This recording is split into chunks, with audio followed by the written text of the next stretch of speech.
réalisant partout où elle l'a pu en raison de ses moyens, le miracle de l'eau. Miracle de l'eau, c'est la source, le puits, la noria.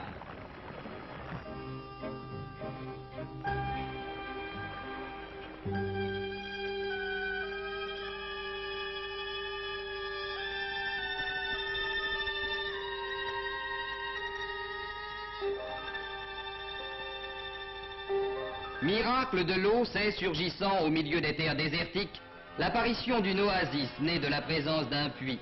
Car au cœur des steppes désertiques du sud, le voyageur rencontre des îles de verdure riches de tous les fruits, véritables jardins des Hespérides. Perdues au milieu des terres arides, elles y attestent le miracle de l'eau, de cette eau d'autant plus précieuse qu'elle est plus rare. Nous avons fait de l'eau la source de toute vie, dit le verset du Coran, et les paroles du prophète prennent tout leur sens sur cette terre où l'eau est à la fois une richesse et un problème. Richesse, car le sol est en Tunisie généralement fertile. La présence de l'eau suffit pour en faire surgir une abondante végétation. Problème, car la pluviosité est irrégulière et déficiente. Les cours d'eau généralement intermittents.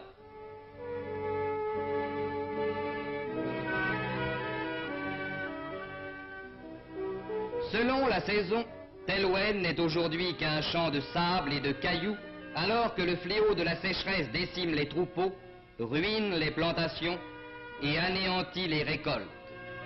Alors que demain, la saison des pluies arrivée, il roulera des eaux torrentueuses, déchaînant chaque hiver des crues dangereuses, au cours desquelles d'immenses quantités d'eau sont perdues.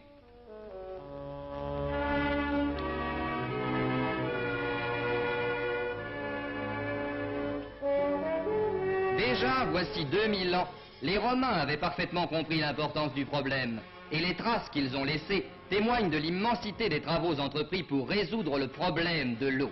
Aujourd'hui encore, les citernes romaines éparses dans la campagne, les ruines de l'aqueduc de Carthage, illustrent l'importance accordée au problème par les anciens. Et les ruines du temple des eaux à Zagouan, où de nos jours des travaux considérables ont été entrepris pour amener l'eau à Tunis, nous assurent que les ingénieurs de l'Antiquité avaient, avec leurs moyens, parfaitement étudié, compris et raisonné le problème. Les sources, captées par d'énormes conduites dans le massif Zagouan, voici 2 millénaires, et recaptées de nos jours, correspondent, comme le moderne barrage de l'Oued Kébir, à une même nécessité, ravitailler en eau Tunis. Car, encore aujourd'hui, Tunis manque d'eau. Et malgré l'importance de ces travaux, la capitale de la Régence se trouve parfois sévèrement rationnée, et ses habitants se voient obligés de se ravitailler aux fontaines publiques.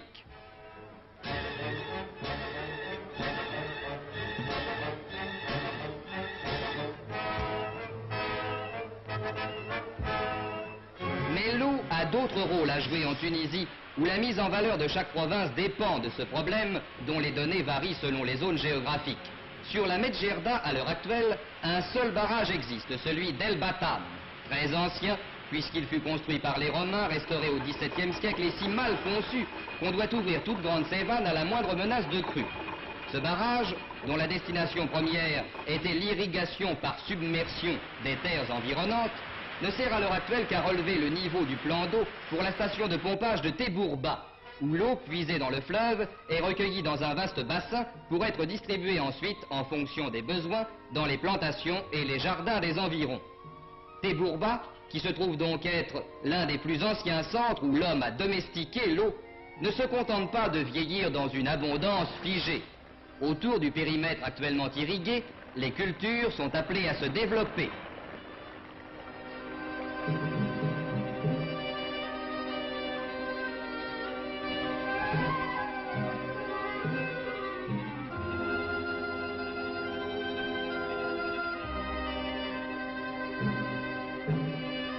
Partout, même dans les régions les plus pauvres, de nouvelles plantations sont entreprises, abreuvées par camions-citernes, en attendant la suite des travaux.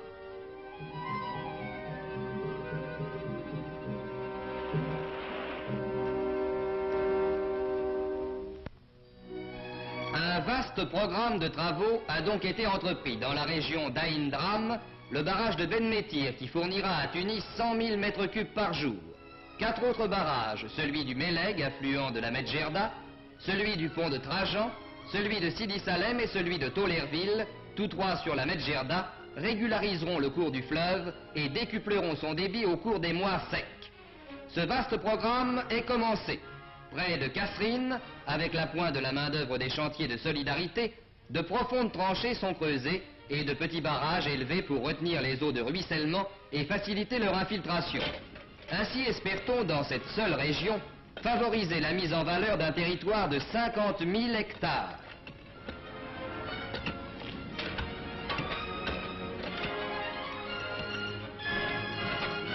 Sur l'Oued et l'île, pour la construction du barrage de Ben Métir, les chantiers ont été ouverts dès 1945. Avant d'aborder les travaux qui feront de ce barrage l'un des plus importants ouvrages du genre de toute l'Afrique du Nord, il a fallu d'abord tailler dans la montagne 14 kilomètres de route et construire un village pour abriter les 2000 ouvriers du chantier. L'adduction des eaux du barrage de Ben Métir sur Tunis a nécessité dans la région du pont de Trajan des travaux considérables et en particulier la percée d'un tunnel de 914 mètres de long. Travail formidable qui a mobilisé le matériel le plus moderne et qui aura remué des centaines de milliers de mètres cubes de déblais.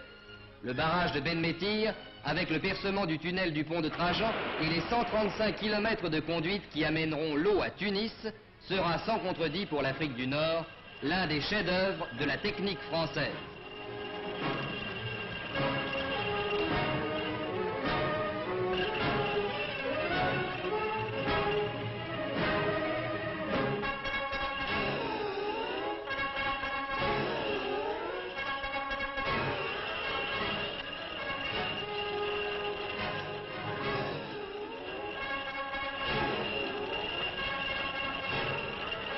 Ces énormes travaux feraient facilement oublier les ouvrages moins importants et moins spectaculaires compris dans le projet tunisien et dont une bonne partie se trouve en plein achèvement.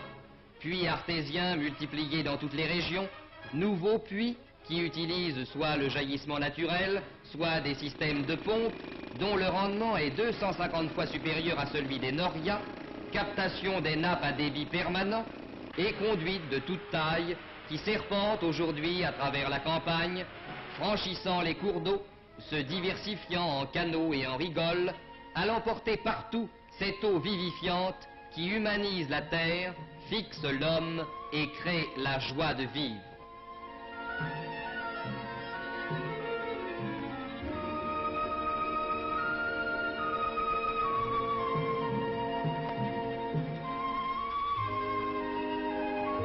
Ainsi, sur ces espaces hier désolés, naîtront ou renaîtront les vergers et les jardins dont les colons romains dotèrent la Tunisie et qui disparurent faute de soins à la suite des invasions. C'est à cette œuvre de résurrection de la steppe tunisienne que s'applique aujourd'hui la France. Déjà, des résultats prometteurs préfigurent l'image de cette prospérité retrouvée après des siècles de stérilité. Et l'on imagine l'importance de cette renaissance si l'on sait que la mise en valeur apportée par la présence de l'eau permettra dans certaines régions de nourrir une population de 4 à 5 fois supérieure à la population actuelle.